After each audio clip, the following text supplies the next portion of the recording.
নমস্কার বন্ধুরা, ভতেশ study centre চ্যানেলে তোমাদের স্বাগতম। তোমাদের জন্য দারুণ সুখবর। নতুন সরকার আসার সাথে সাথে যুবসাথী প্রকল্পের জায়গায় যুব শক্তি প্রকল্প। এবার এই যুব শক্তি প্রকল্পের জন্য যারা যারা তোমরা ফর্ম ফিল আপ করবে, কীভাবে তোমরা ফর্ম ফিল আপ করবে, কী কী ক্রাইটেরিয়া ফুলফিল করতে হবে, কী কী ডকুমেন্টস লাগবে, প্রত্যেকটি তথ্য থাকবে আজকের ভিডিওর মাধ্যমে। ভিডিওটা প্রত্যেকের জন্য খুব গুরুত্বপূর্ণ, কারণ এখানে তোমরা অনলাইন অফলাইন দুরকম মাধ্যমেই আবেদন করতে পারবে। অফলাইন দুরকম মাধ্যমেই তোমরা আবেদন করতে পারবে এবং আবেদন করার জন্য এ টু জেড তথ্য তোমাদের কাছে এই ভিডিওর মাধ্যমে প্রোভাইড করা হবে। ভিডিওটা প্রত্যেকের জন্য খুবই গুরুত্বপূর্ণ, কারণ প্রত্যেকটা স্টেপ তোমরা যদি ফলো করো তাহলেই তোমরা এখানে আবেদন করতে পারবে এবং আবেদন করার জন্য যে ক্রাইটেরিয়া সেগুলো তোমরা জানতে পারবে। ভিডিওটা প্রত্যেকের জন্য খুব ইম্পর্টেন্ট, অবশ্যই বলবো শেষ পর্যন্ত দেখবে। আর এরকমই গুরুত্বপূর্ণ আপডেট পাওয়ার জন্য অবশ্যই চ্যানেলটিকে সাবস্ক্রাইব করে বেল আইকনটাকে অল করে রাখবে, যাতে তোমাদের কাছে নতুন নতুন আপডেটগুলো প্রোভাইড করতে পারি। ওকে, আচ্ছা, তো প্রথমে বলে দিই যে এলিজিবিলিটি ক্রাইটেরিয়া কি প্রয়োজন। দেখো, যুবসাথীর জন্য যারা তোমরা অ্যাপ্লাই করেছো, এবার তোমরা যারা যুবশক্তির জন্য অ্যাপ্লাই করবে তাদের জন্য কি কি দরকার। দেখো, প্রথমত হচ্ছে যারা ওয়েস্ট বেঙ্গলের স্থায়ী বাসিন্দা তারাই আবেদন করতে পারবে এবং you must be an Indian citizen, ভারতীয় নাগরিক হতে হবে।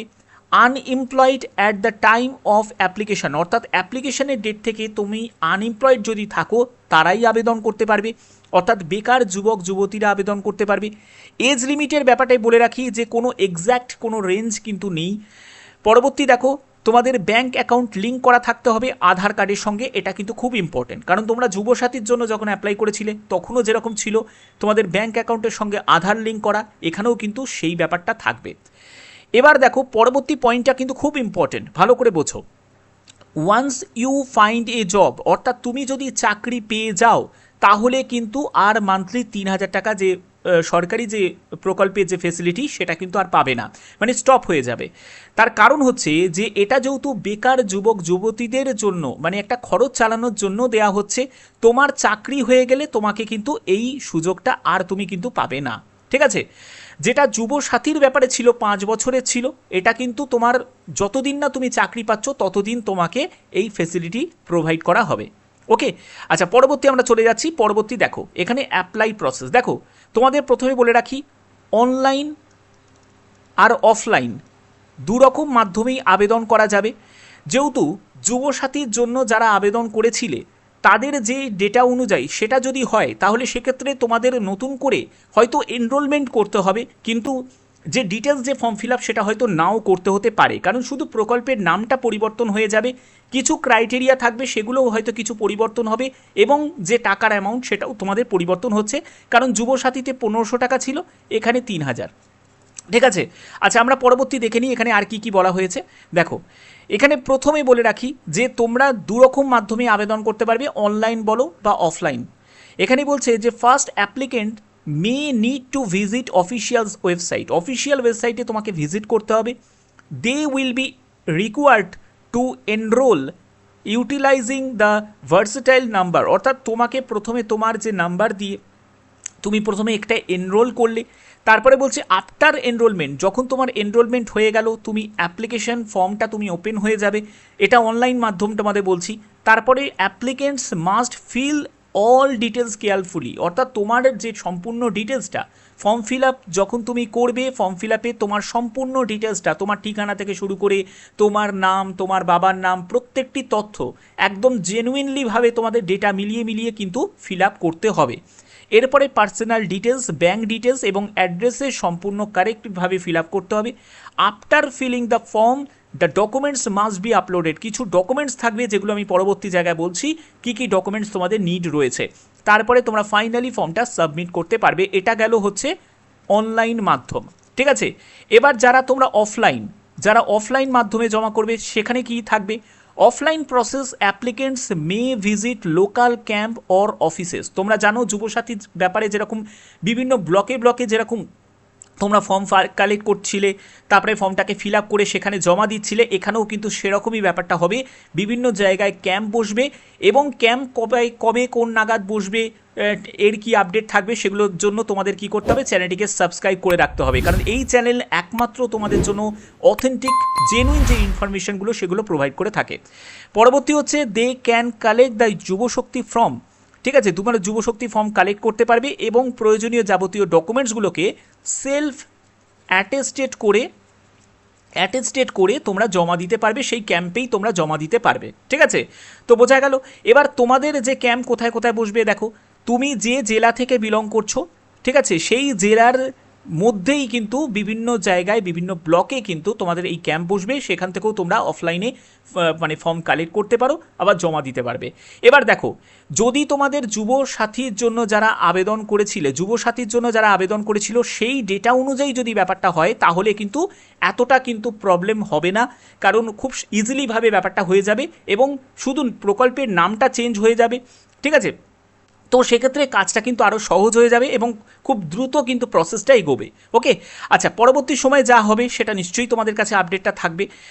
এবার দেখো, তোমাদের একটা ব্যাপার আমি ক্লিয়ার করে দিই, যে যুবসাথী আর যুবশক্তির মধ্যে যদি তোমরা কম্পেয়ার করো, সেই ব্যাপারটা একবার বুঝে নাও, যে ফিচার্সগুলো রয়েছে। দেখো, যুবসাথী প্রকল্প, যুবসাথীর ক্ষেত্রে তোমাদের 1500 টাকা মান্থলি অ্যামাউন্ট ছিল এবং যুবশক্তির জন্য 3000 টাকা, মানে ডবল। ঠিক আছে, ডবল। এবার হচ্ছে হু ক্যান অ্যাপ্লাই, কারা আবেদন করতে পারবে, যেটা যুবসাথীর জন্য ছিল 21 থেকে 40 বছর আর ক্লাস 10 পাস, কিন্তু এখানে যেটা বলা হচ্ছে যুবশক্তির জন্য আনএমপ্লয়েড ইউথ, অর্থাৎ তুমি যদি একজন বেকার যুবক যুবতী যদি থাকো, তুমি যদি কোনো চাকরি যদি না করো, মানে সরকারি চাকরি বা করে যদি না করো, ব্যবসা ক্ষেত্রে কোনো সমস্যা খুব একটা বেশি হবে না, তাহলে কিন্তু তুমি অ্যাপ্লাই করতে পারবে। এজের ব্যাপারটা কিন্তু কোনো লিমিটেশন এখানে কিন্তু প্রোভাইড করেনি, যদি দেয় তো নিশ্চয়ই আপডেটটা দিয়ে দেবো। টিল হোয়েন, মানে কতদিন পর্যন্ত পাবে, যুবসাথীর ক্ষেত্রে যেমন ছিল 5 বছর পর্যন্ত ম্যাক্সিমাম পিরিয়ড ছিল, এখানে হচ্ছে যতদিন না তুমি চাকরি পাচ্ছ ততদিন এই ফেসিলিটি থাকবে। ব্যাপারটা বোঝা গেল, এটা কিন্তু অনেক বড় একটি সুযোগ, যতদিন না চাকরি পাচ্ছ। এর পরবর্তী হচ্ছে স্ট্যাটাসের ক্ষেত্রে, এখানে বলছে যে এটা 7ই মার্চে লঞ্চ হয়েছিল, তো এখানে